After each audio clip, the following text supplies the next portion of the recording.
Easter Sunday, and told the wife I wouldn't work today. So, Rick, Kenny Wright, it's for you guys. Quick update. Tell you the what's left, the why the hell did I do this, and how much. Right here as it stands, can't tell you a labor cost because I did it. So I don't know what a contractor would charge you to rough this out, stick build it. But for material, you're looking at probably about $600 to this point.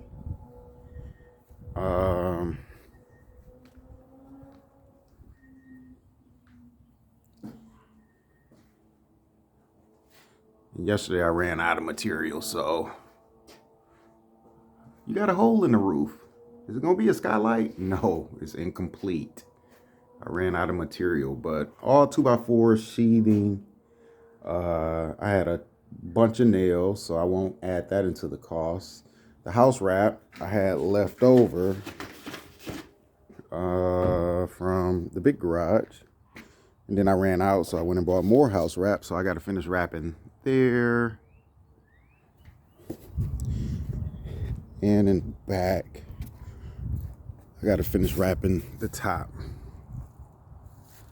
but probably about $600.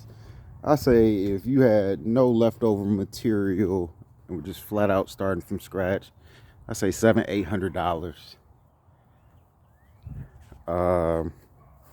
Yesterday I went and got more material. Like I said, I ran out of my sheathing, so I got a couple more sheets of sheathing. I got pine, which is going to be fascia board, and I think it's called soffit underneath the 1-foot overhang and the fascia board. I got roofing and siding materials, and that's about, I think I spent $1,250. So all in all, I should be 95% complete and still be at about a $2,000 price point. It sounds crazy, but what I wanted to capitalize on, previously I had that plastic shed, and what goes in here is lawnmower or the ATV. The lawnmower lived on this slab for years in that plastic shed. That tree dropped branches and finally sent it to its final resting place. The only thing that remains, I was able to use the treated 2x4s for my base. I think I had to buy a 10-footer there and a 10-footer there, but my base I was able to reuse. But other than that, got rid of that material, recycled that, and decided I was going to go this way. Now, why did I go this way? The previous shed was plastic, and it was 8x10. So my code dictates that I have concrete because our ground is so moist. And I'm glad the code dictates that because this concrete has been excellent. But for an 8x10 plastic shed, the previous one, I did a 9-foot long or deep by 11-foot wide. So I did a foot and a foot extra length or width, or foot, however you want to look at it. And I decided when I did this, I want to use every square inch. So I wanted to build to the corners of the slab. And when I looked and priced these at your box stores, your Home Depot, your Lowe's, you see them sitting in the corners of the parking lot. Anything remotely in this footprint would have been $3,000 to $5,000. And of course, you can add options. Of course, it's about $700 on the low end for a smaller shed, up to $1,500 for a larger shed for a contractor to come out and erect it or install it, whichever way you want to describe it. So again, if I got a $3,500 shed that was remotely close to the size of this footprint, it would not have been as tall, and it would not have fit. So an 8x10 wooden shed would have been the cheapest, maybe $2,700, and then pay a contractor $700 to $1,000 to put it up. So I think I can safely round that up to $4,000. And if I did get a larger one, again, you looking at potentially $4,500 to $5,000, and then it's larger, so you can absolutely bet a contractor is going to charge you $1,500 to put it up. So if you look at it from that perspective, something that was big enough to fit my tools and my toys, or if the ATV goes in there, tool. If not, just, if the ATV goes in there, toy.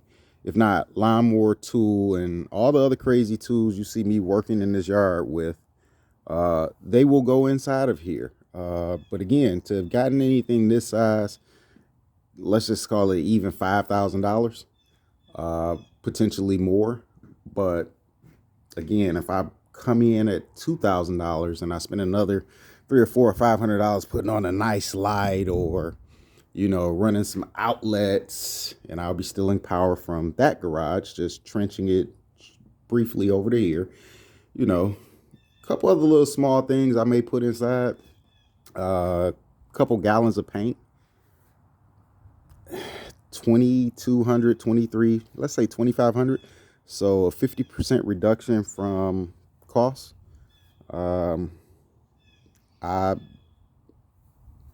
That's the route that I went. Another thing is I really wanted to see, can I do it? I got a great job.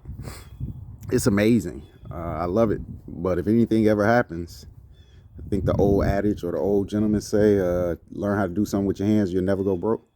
So if anything ever happens, I won't have any problem. Get out, make some money, feed my family, take care of my wife, whatever the scenario may be. So I always practice. Crazy stuff you guys see me do at my house, it's just for practice. It's therapeutic. It's relaxing. It's exercise. It's spring training for me. Get my body moving, get my muscles back working. But also practice a new skill, a new technique, learn something. For this stick build, of course, everybody knows 16 inches on center for your studs, and a few other terms that are very common. But the reality is, I read through this. I paid $5.99 for this from Menards. And what you see right here is a combination of looking at this book, this brochure, pamphlet, whatever you want to call it, looking at what the professionals did when they built that, and a bunch of YouTube videos. I mean, literally, I was just watching a YouTube video a second ago on how I'm going to build my doors. And, they had the same, or they showed me remedies for the same concern that I have. You don't want them to sag. You don't want the door to be here and then it starts to tilt and sag in. So I learned some things on how to do that. I'll be framing my door. I want to make sure it was wide enough for the ATV with the plow to get in, or my deck for my lawnmower, which is about 54 inches wide. So I'll be framing out my door. I think I'm 60 inches wide for my door span, and I forgot the inches for the height, but I'm about 6 feet, and it's at least 4 or 5 inches ahead of me. So let's call it 76 inches high, 60 inches wide. Can I do it? The 1 foot overhang. Can I do it? It's sheerly aesthetics, but can I figure out how to do this? It was very simple once you do it. It was hard to get it up there by myself, but my buddy, he was busy working. So good weather this week in between work and, family obligations. I'll be out here pulling it along, finishing it up. Yep, big question. You got a garage. Well, if upstairs, that's eventually going to be lounging and relaxing, whiskey and cigars. Downstairs are for my chairs, toys. You don't want all your tools besides your toys. Well, you got a front garage. That's technically the wife's garage. So a lot of things we use inside the house actually reside in that garage. So a lot of the yard tools and, you know, my little lightweight construction equipment, I can put it here.